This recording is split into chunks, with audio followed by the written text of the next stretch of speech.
If you're anything like me, you play competitive games like Rocket League to improve and rank up, because that's the whole point.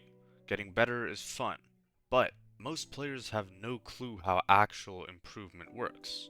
So in this video, I'm going to be breaking down everything into the three main pillars of Rocket League improvement: mechanics, game sense, and mindset. By the end of this video, you will understand all three of these, which will make improvement automatic. Let's get into it. Mechanics are the entire foundation of your playstyle. They determine the way you attack, the way you defend, and the way you overall move around the pitch. This also means that mechanics are by far the most important part of the entire game. It means that improving them is that much more important. The first and most important thing you need to know about mechanics is to always focus on something when you're doing any kind of mechanical training. Don't try to get instantly very good at a lot of different things, but rather try and pick a niche or a focus of a mechanic and then grind that mechanic until it becomes a great strength in your overall playstyle. Example, for me when I was around Diamond, I started really honing in on flicks and ground dribbles, which helped me get to Champ and GC very well because I could just out flick and out dribble pretty much every player at those ranks. And I would strongly recommend to not change whatever this mechanic is for a decent amount of time. So for example, you shouldn't just pick a mechanic to train for 2 days, but rather give it a week, 2 weeks, 3 weeks, and then you will see true, consistent progress. Now, a mini point about this is that you should be training what you find fun.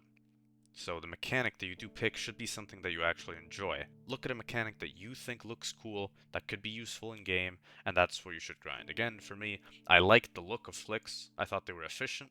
I thought they were pretty easy to do, and still incredibly effective, which is why I went for them. But just make your own choice and train what you find fun. Now, third, get a lot of repetitions in on your mechanical training.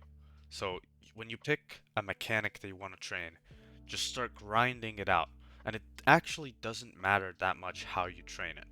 You can do free play if you love free play, like me. If you don't like free play as much, you can do custom training packs if you really like those. You can do custom workshop maps if you really like those. You can do whatever type of training you enjoy, because again, what you enjoy, you're going to do more consistently, and what you do more consistently will lead to more results. Then, point number 4, use all of your mechanics in ranked games. Don't ever just train those mechanics in free play and training packs, workshop maps, whatever, and just only keep them there. You need to start using your mechanics in real games. So every match that you're in, try to go for the mechanic that you've been working on. Now, that doesn't mean to force it. If the situation is bad to go for a flick, for example, I'm not going to still flick it just because I studied flicks. But when the situation seems where I could do it, I'm going to do it. Game sense is how you control the field, read the play, and make decisions that win you games. The first tip I have for you to improve your game sense is to watch pros the smart way. Don't just try to look at their mechanics and see that they're doing crazy stuff, but instead focus on their decision making and pause and replays and just ask yourself, what would I do here? What would I do in this situation? Then play the replay and see what they actually do and see what the differences are, what the similarities are, and then learn from it. Secondly, playing fast is equal to thinking fast. Speed in Rocket League is not just about the speed of your actual car. It's about how fast you can read what is happening on the field and react and make decisions with actual intention. This means that fast reads lead to fast gameplay. Third, play ones and twos to expose your flaws. Ranked threes just hides your mistakes and gives responsibility to your teammates, but ones and twos punish your mistakes much more often. If you get a bad touch, you'll instantly get challenged, it's in your net. You have bad positioning, they just bang a long ball, and it's in your net. If you panic and you get it demoed, your last man, it's a goal. It's more painful, more tilting, but it's extremely effective in both ranking up and also improvement in your game sense.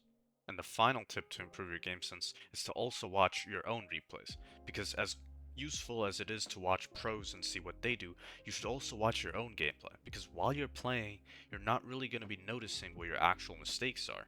Whereas, if you watch your own replay back, you'll see, oh, here I was just way too upfield for no reason. Oh, here I went for a demo when I shouldn't have. And you'll see your mistakes much more clearly, which will help you in fixing them and not doing them anymore.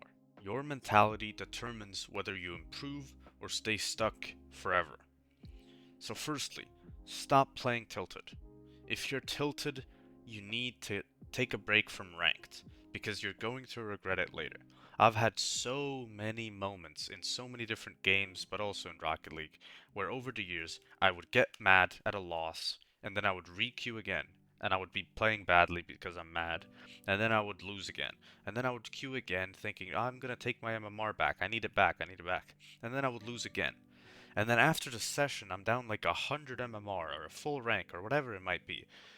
And I'm just thinking, why did I do that? That's always going to happen when you tilt queue. Because you're never actually going to play when you're tilted and then randomly go on a 10 win streak. That doesn't really happen. So the moment you feel frustrated, take a break.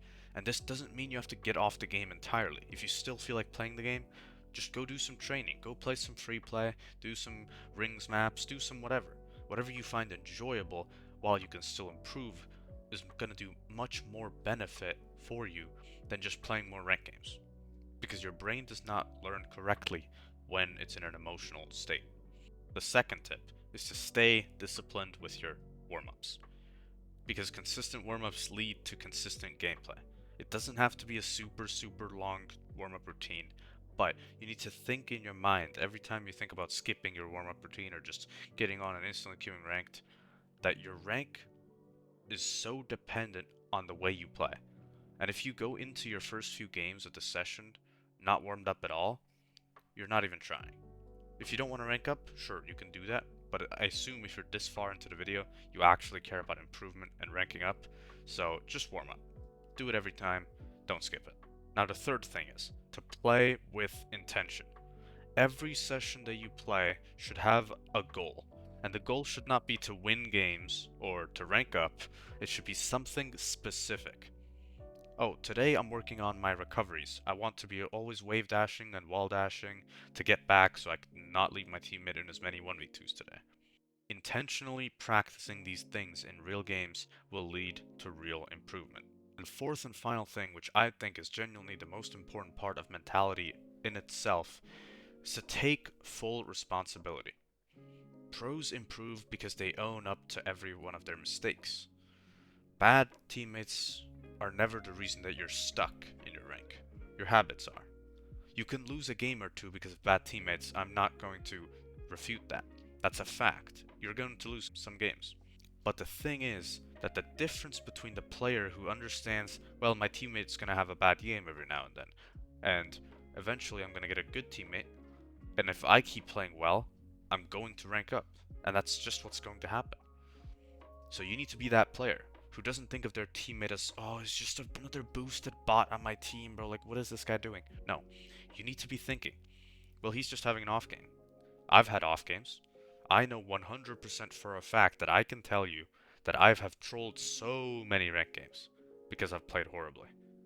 So why would I take that mindset towards my teammate and be like, oh yeah, no, he's just trolling the game? Because I've done the same thing before. That doesn't benefit you in any way. So instead, always take the responsibility. Think about what you could have done better. Because there's been games, genuinely, where I've dropped 1,000 points and my teammate's been on 200. And instead of blaming my teammate and saying, oh, he's just shit, I just can't win this game, unlucky. Instead of that, I've figured out a way that I made a mistake. Oh well, in this goal, I could have actually done a better job here with this clearance, and we could have maybe not gotten scored on, right? And this is not me trying to boast about how I have an amazing mentality. If you watch my streams, you will see that I do tilt like every other person does. But the thing is that it's not something that you just flip like a light switch, but rather a process that you get closer and closer towards. So in your games after watching this video, please try to remind yourself, what could I have done better? Every time. Repeat yourself that one message. And this mindset alone will already skyrocket your progress. I can guarantee it. So that's my Ultimate Rocket League improvement guide. If you take all of the tips in this video, you'll be well on your way to mastering your mechanics, building real game sense, and developing a winning mindset. Good luck in your games, and I will see you all in the next video. Peace out.